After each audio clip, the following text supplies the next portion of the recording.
spare clutch cable's been fitted. It doesn't feel too bad, but it'll do the job.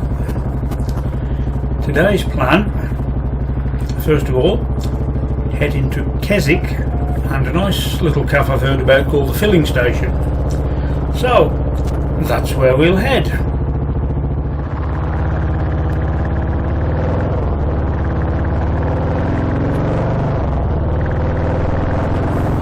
Right, here we go. As they say, getting our kicks on the A66.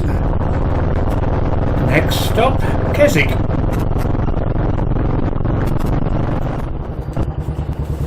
This looks like the place. And I must say, if you're in this part of the world and you fancy a decent breakfast, filling station is excellent.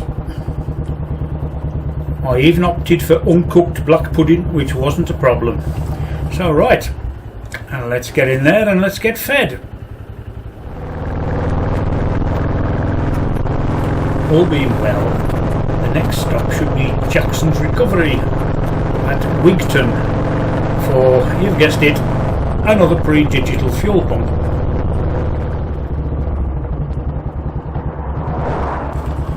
Right, this is the place. Now all we have to do is find where they've hidden this fuel pump.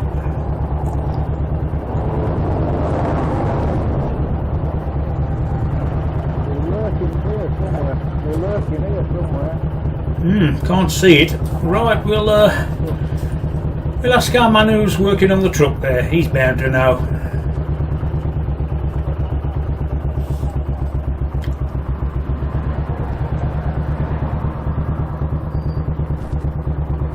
But haha, there it is, hiding behind the truck. Okay, shouldn't be a problem, but we'll ask anyway.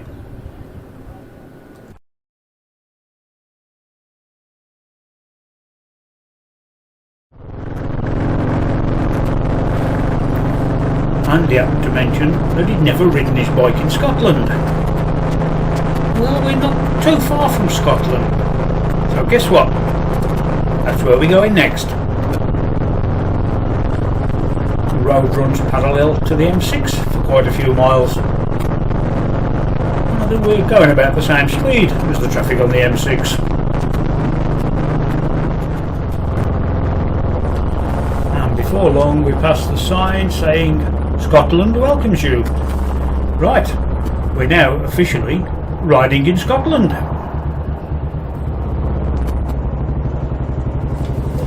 Here we are, the famous blacksmith shop at Gretna Green.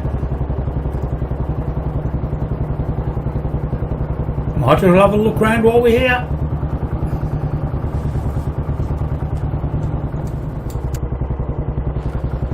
Past a rather large sculpture of a thistle there.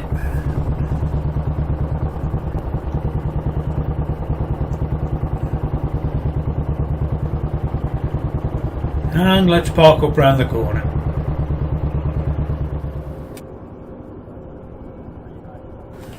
Right, we head back into England, and the plan is to pop to Ravenglass and grab a cuppa at the Ravenglass and Eskdale Railway. But sadly the road appears to be closed. Okay, plan B, we'll go round it. Right, let's get past the tractor.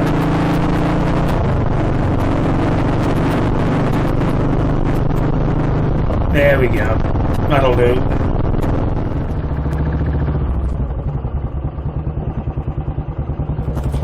Time to fill up.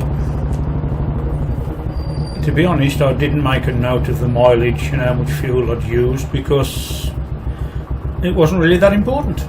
I'm on holiday, I need petrol, I'm riding round. But I would guess it to be about 80-85 to the gallon, something like that. Quite an impressive wind farm on the right. There again, it's the Lake District, and it does get a fair bit of wind.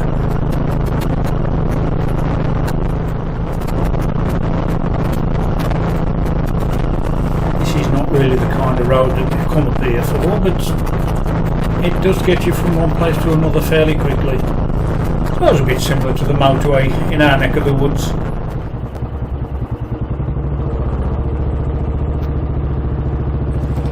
this will be the place we're looking for, the Ravenglass and Eskdale Railway. So time for a cuppa and a little nose about what's going on.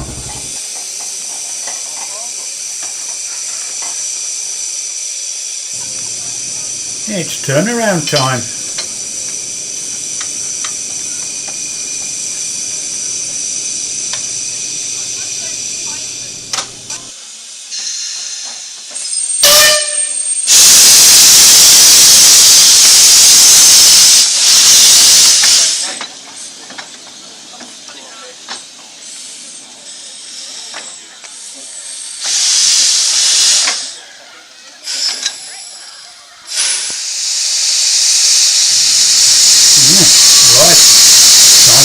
I reckon.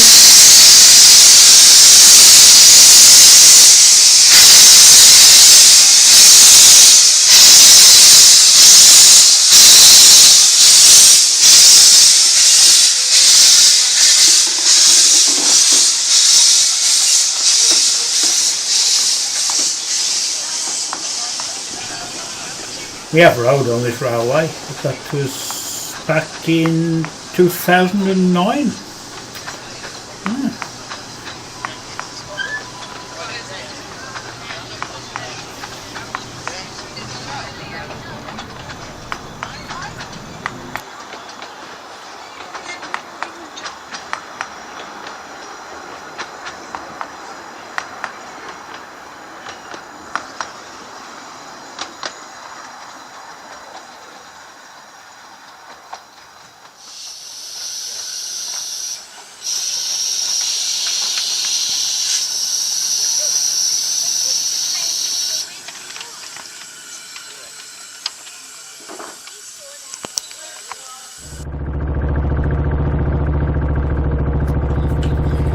This is where things went a bit wrong.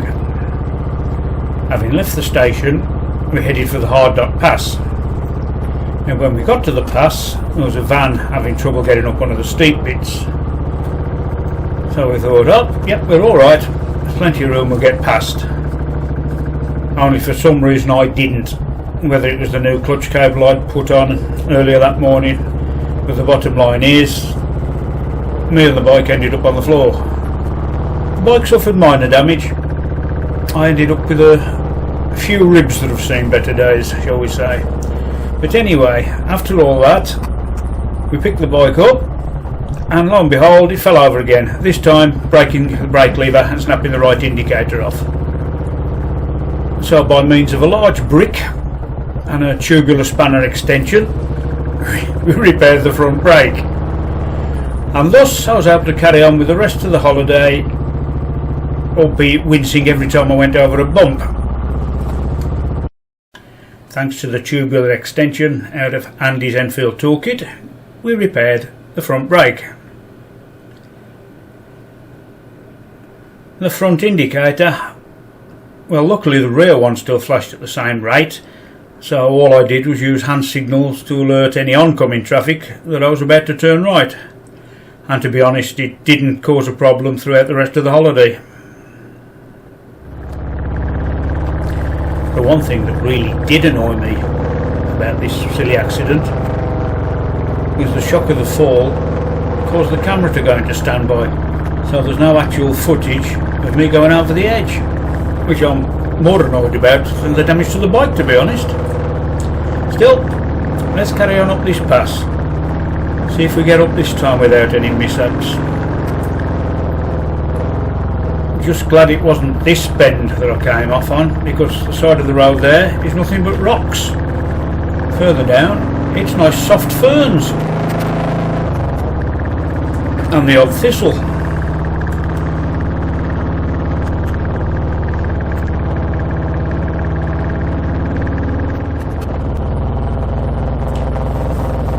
And then it's down the other side, which is now the Rhinos Pass. And once again, it's a grand day and the scenery is excellent. So despite falling off, I'm still enjoying myself. Can't really see how steep this is on the video, but trust me, it's about a 1 in 4.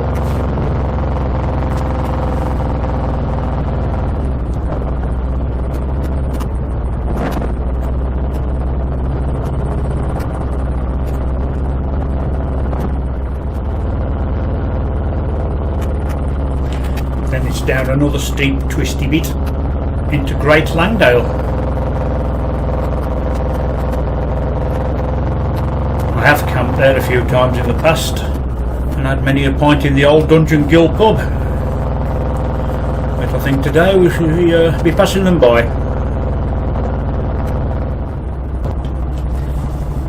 And before long we're in Ambleside and heading for the road they call the Struggle,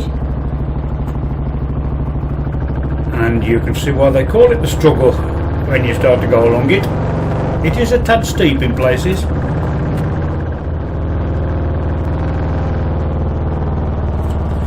And after struggling up the struggle, we come out at what was the Hardknott Pass Inn. Whether it's reopening as a pub once they've refurbed it, I don't know. But anyway, we're now at the top of Hardknott Pass, so we best go down the other side.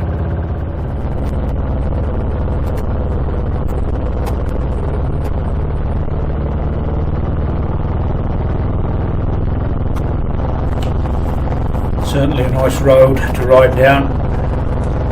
No potholes, decent scenery, and to be honest, not that many other vehicles on the road. Anyway, it's one straight road now down to Glenriddin, but it's certainly a road worth riding, I'll give it that.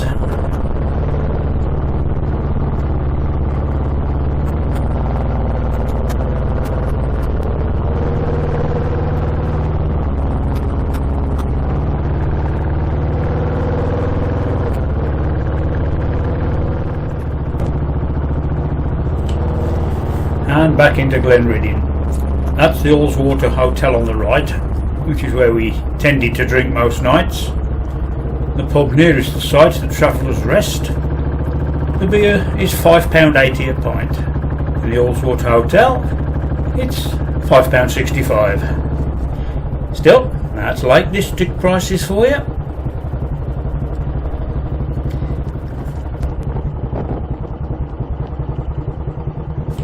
Right, back at site, somewhat battered, bruised, broken, but still an enjoyable day despite all the setbacks. Anyway, that's enough for today. See you later.